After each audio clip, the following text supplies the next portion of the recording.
আসসালামু আলাইকুম। প্রিয় দর্শক বন্ধুরা, সবাই কেমন আছেন? আশা করি সবাই ভালো আছেন। আমিও ভালো আছি। তো বর্তমানে দেখলাম যে কিছু লীগ তৈরি হয়েছে, যেমন সুশীল লীগ, আর হলো কিছু আছে আফসোস লীগ। তো এগুলার উৎপন্ন বা এগুলোর যে উত্থান হয়েছে কিভাবে, এগুলা নিয়ে আজকে বলবো। আর আসলে এদের উদ্দেশ্যটাও কি, এটাও আমরা এখন স্পষ্ট বুঝতে পারতেছি, এবং এরা কারা সেটাও কিন্তু আমরা জানি। এগুলো নিয়ে আলোচনা করব, পুরোটা জুড়ে থাকবেন, তাহলে জানতে পারবেন আসলে এদের উদ্দেশ্য এবং এরা কারা।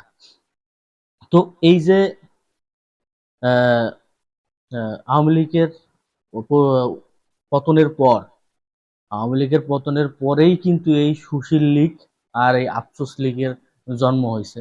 কারণ আপনারা জানেন না, আওয়ামী লীগ পতনের পরে কিন্তু ছাত্রলীগ, যুবলীগ এরা কিন্তু প্রকাশ্যে কিছু করতে পারতেছে না। এরা বিভিন্ন রূপে, বিভিন্ন সময়, বিভিন্ন রূপে কিন্তু জাতির সম্মুখে এসেছে। কখনো আহ, ডাকাত, কখনো ছিনতাইকারী, এরকম বিভিন্ন রূপে তারা আসছে।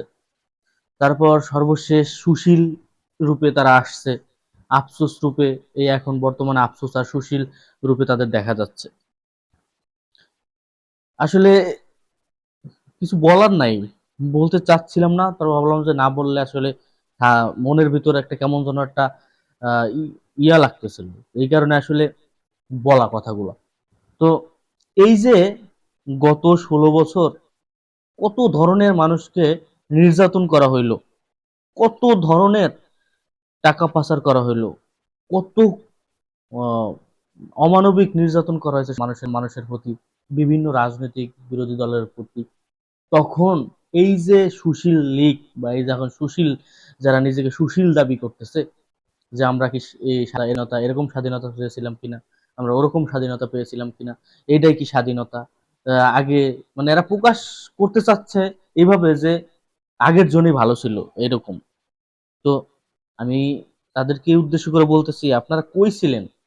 এই যে কোঠা আন্দোলন তো শুরু হয়েছে, অনেক দিন যাবতীয় হয়েছিল, ঠিক আছে? বিশেষ বিশেষ করে 16ই জুলাই থেকে একদম খুবই ভয়াবহ অবস্থা ছিল।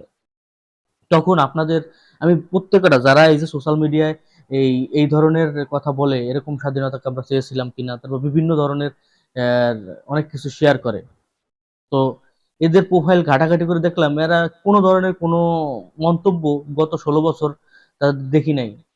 তারা বিশেষ করে অনেকের প্রোফাইল দেখলাম, এরা সরকার পক্ষ, যারা ছিলেন সরকার, স্বৈরাচার সরকার ছিলেন, তাদের পক্ষে অনেক ধরনের পক্ষপাতিত্ব পোস্ট অনেকেরই আছে, আবার অনেকের নাই।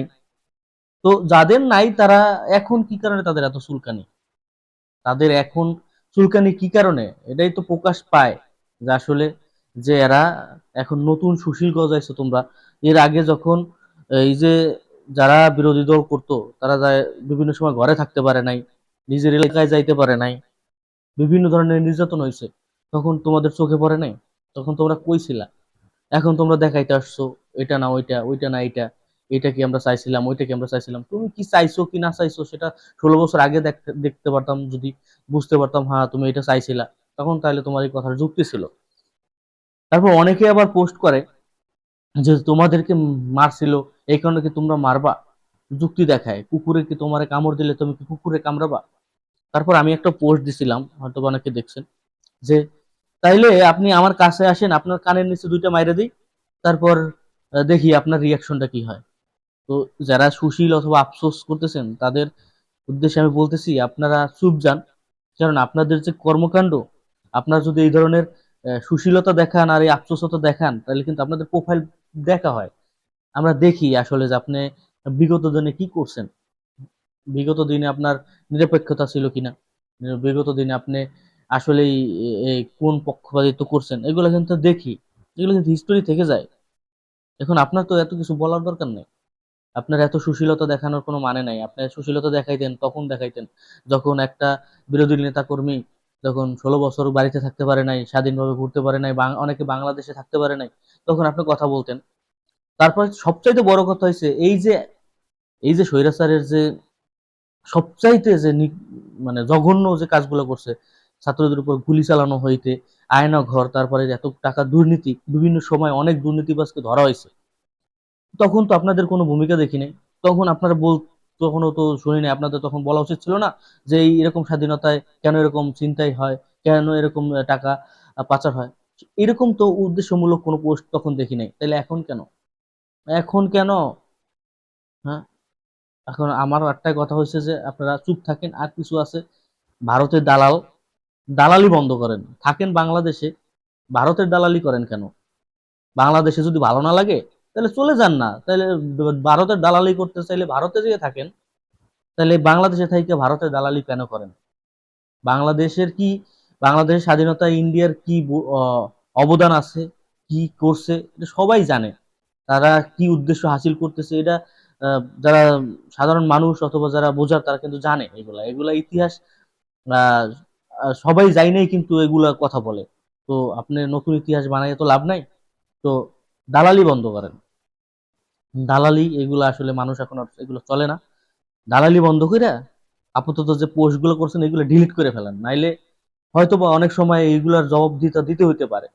তো দালালি বন্ধ করে এই সুশীল লীগ, এই আফসোস লীগ থেকে দূরে সাধারণ জনগণের সাথে ভালো থাকেন। আপনারা তো এখন পর্যন্ত আপনি যে নির্যাতন করছেন বা আপনারা যে নির্যাতন করছেন হয়তোবা, আপনাদের হয়তোবা এখন কেউ অ্যাকশনে যায় নাই, তো আপনারা চুপ থাকেন না, নীরবতা থাকেন।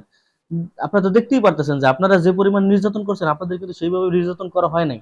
তার মানে, তার মানে স্বাধীন বাংলাদেশ এখন যেটা হচ্ছে এটা কিন্তু সবার জন্য ভালো হচ্ছে।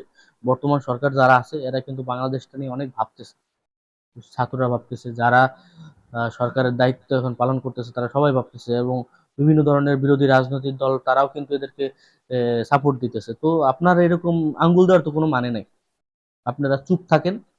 বাংলাদেশটা সবাই, আপনিও আসেন, আগাই আসেন, বাংলাদেশটাকে সামনের দিকে এগিয়ে নিয়ে যান, কিন্তু ওই যে ওই ধরনের সুশীলমূলক আর আফসোসমূলক পোস্ট দিয়া বিভ্রান্ত সৃষ্টি করেন না, গুজব ছড়ায়েন না। ঠিক আছে, এখান থেকে দূরে থাকেন। সবাই স্বাধীন, নতুন স্বাধীনতায় সবাই মানুষের মতো মানুষ হয়ে গড়ে তুলেন এবং সুন্দর একটা বাংলাদেশ তৈরি করুন, এটার পক্ষে আমরা সব সময়। সেটা যে দলই করছে আর আগে সেটা বাদ দিলাম, কিন্তু নতুন বাংলাদেশে এই ধরনের অরাজকতা আর এই ধরনের গুজব আর এই ধরনের আফসোস আর এই ধরনের সুশীলতা দেখাই কোনো লাভ নেই।